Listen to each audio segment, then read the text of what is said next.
Yeah, I'm sure it will be nice.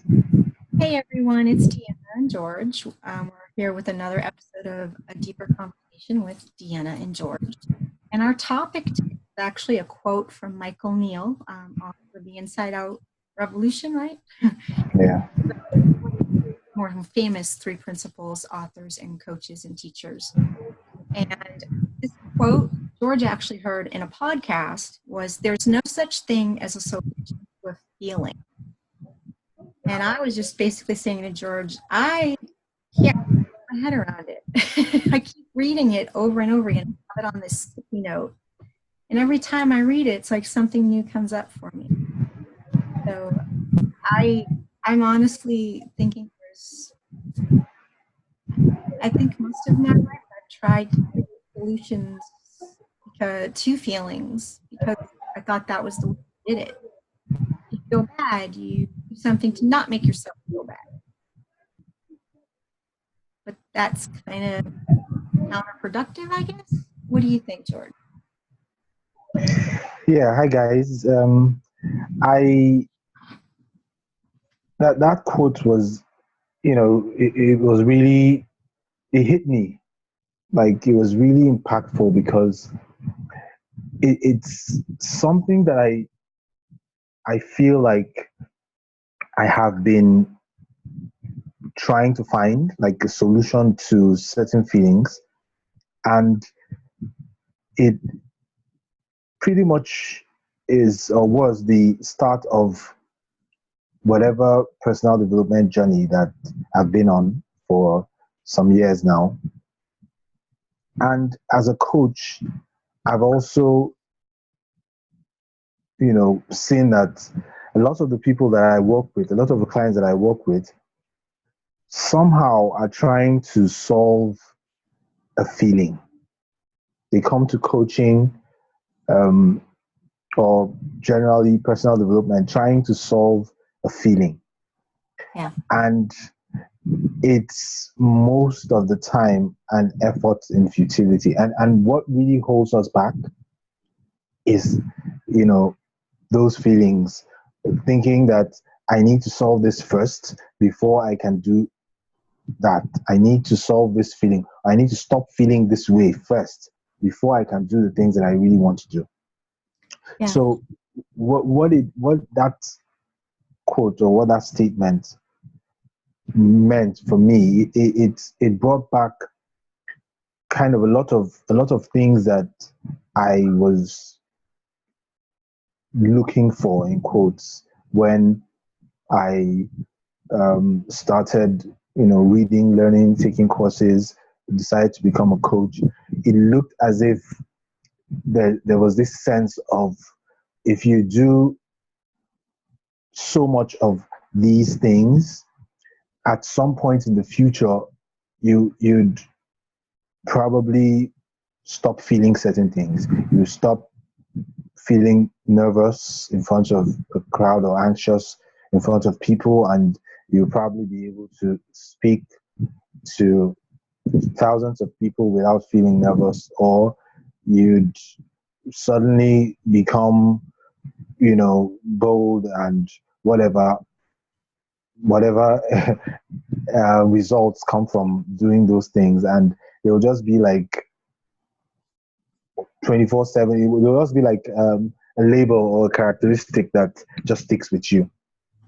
Yeah. But then again, I found out that listening to the people that I look up to, doing the things that I want to do, speaking in front of thousands, giving TED talks, writing books, doing cool stuff. I still hear them say stuff like, you still get anxious, still feel lack of confidence, still feel, and I'm like, so what does it really take? How long will I have to, if someone has been developing themselves in quotes for 30, 40 years, and they still get anxious in front of crowds, or they still feel, low self-esteem sometimes, then what's the solution? And like Michael kind of alluded to in the podcast, and it made sense to me because once I see that there really is no solution, because I will, being human, I will never get to a point where I I suddenly never have anxiety, right? But the difference is when I see what's creating the anxiety, when I realize what's really happening and stop projecting that anxiety on external things, when I see that my experience of whatever situation I'm in is 100% a creation from within me, and by within I don't just mean in my body, but it's more or less a way of saying that it is created from within, and it has nothing to do with the external, and it doesn't prevent me from going ahead to do whatever it is that I want to do. Then that takes away most of um, the sting, so to say, from that feeling. So I can still feel anxious, but when I realize that that anxiety is not giving me information about how well or how poorly I'm going to perform, or what the crowd is like, or anything else, it's just my system doing what it does as a human. Then I no longer see the need to solve that feeling first before I can go out and speak. Right? Most people want to solve their fear of public speaking first before they can even speak to their family members. Like five people in the room and you can't stand up to speak because you think somehow those people are transmitting anxiety onto you or something. So I have a client that I'm working with currently, and she wants to, improve. Um, she wants to feel more confident, and there's nothing wrong with wanting to feel more confident, because obviously with practice and with certain things you can feel more confident.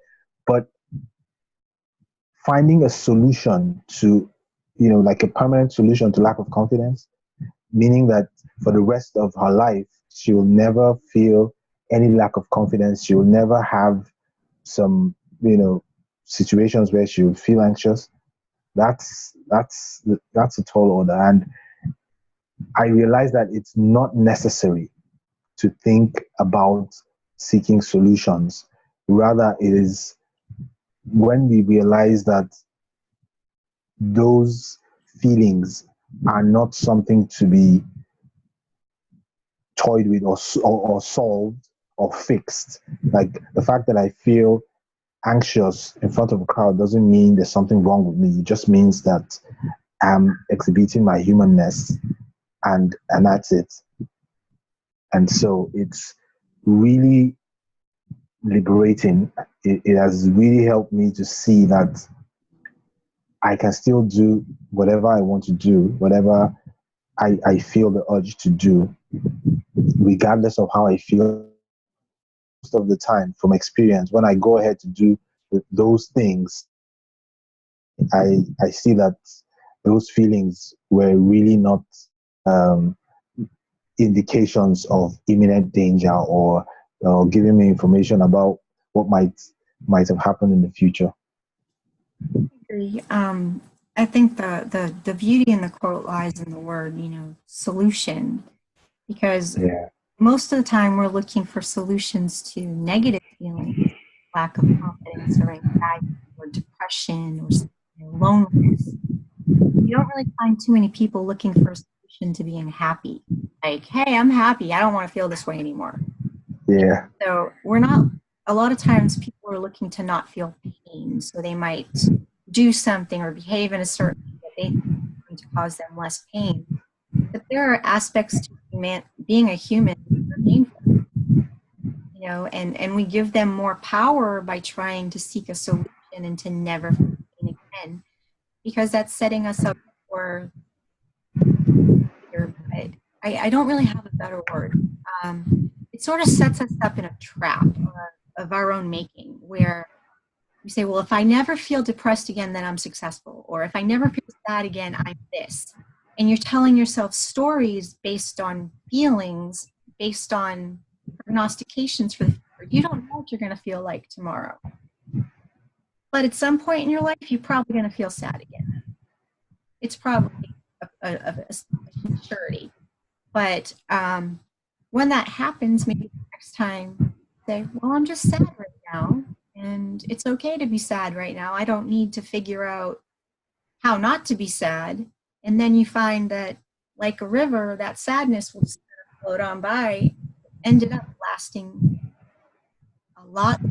It was not as long as it would have been had you gone in there and tried to fix that problem. That's what that kind of means to me. So, I mean, I don't know if that's, I think we're kind of saying, we're saying similar things, but we both have a different perspective, which is what's beautiful about this, because there's no one wrong way or right way to look at it. What's right for you. And what's right for George is a little different than what's right for me, and what's right for you watching this is going to be different than somebody else watching it. And principles are so difficult sometimes to talk about, right, George? Absolutely. Yeah, but I think, what we're talking about is the principles in action, because what they describe is basically how our experience is created. So every experience, whether we call it negative or positive or good or bad or whatever, it's still an experience. We're having experiences. And when we see that those experiences don't come from circumstances or from situations or from people, they are actually a moment by moment creation of, from within, then it takes away most of the urge to do something, because you see what's happening, and then you can just let it do what it does, and after whatever time, those thoughts or whatever, the system clears itself, and you're back to a kind of a nicer feeling. Or even if that's the feeling you're in, you can still be productive, you can still be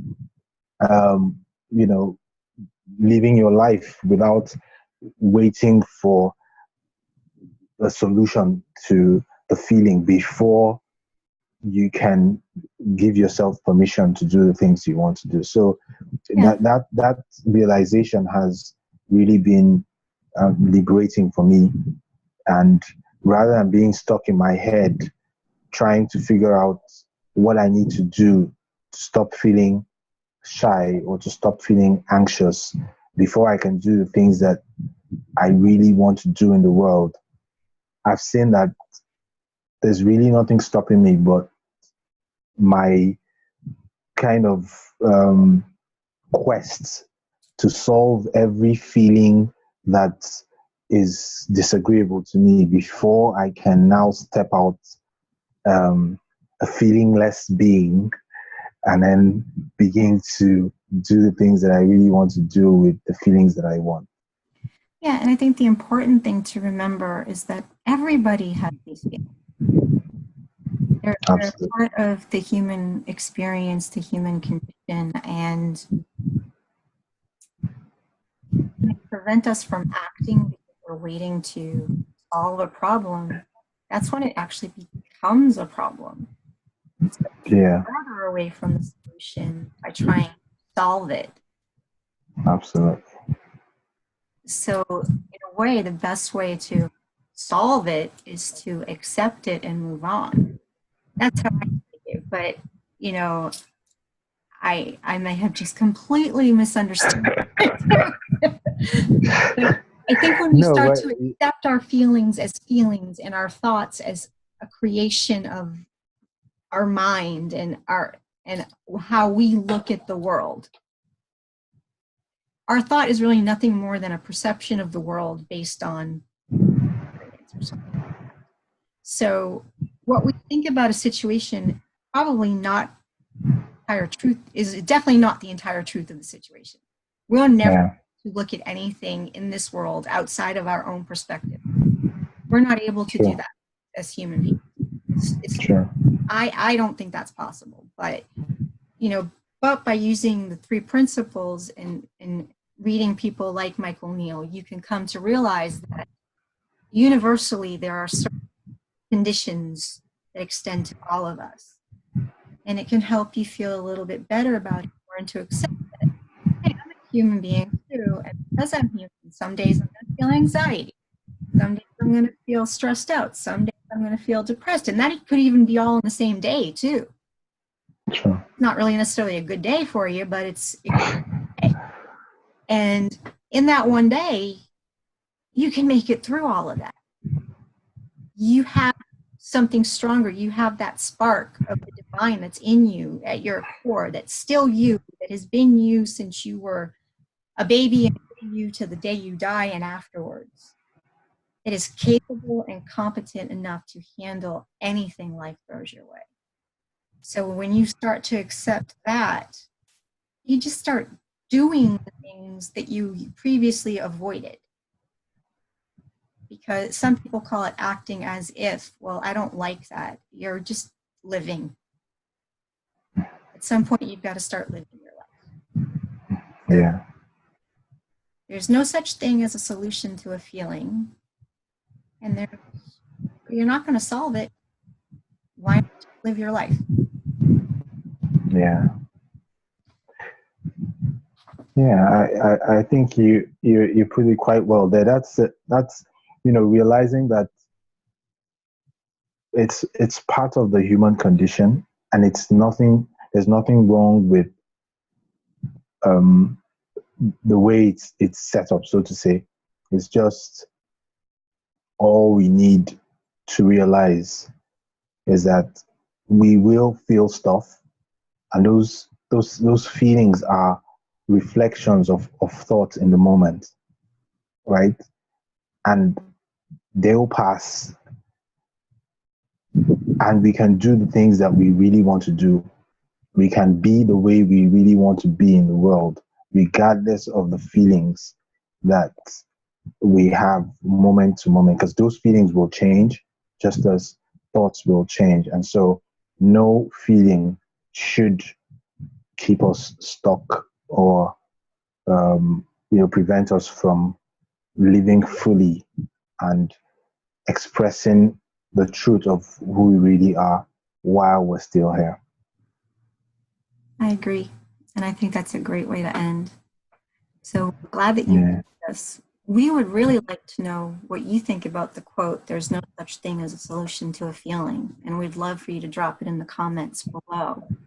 And one of us will look at it and, say, wow, that's really interesting, because your viewpoint is as important as ours, just as important as the people who write about the three principles, or even people who write self-help books that we think know so much about the world. They still feel anxiety, they still feel stressed, they still feel depressed. We all go through life with some uncomfortable feelings and some beautiful feelings. Yeah. So again, we'll be back next week or the week after. Hopefully it's next week. Yeah. With a new and look forward to reading those comments. Please leave your comments. We definitely want to hear from you, because we learn so much from other people's journeys that it's really important. So thank you for listening, and we will touch base with you again soon. Have a great afternoon.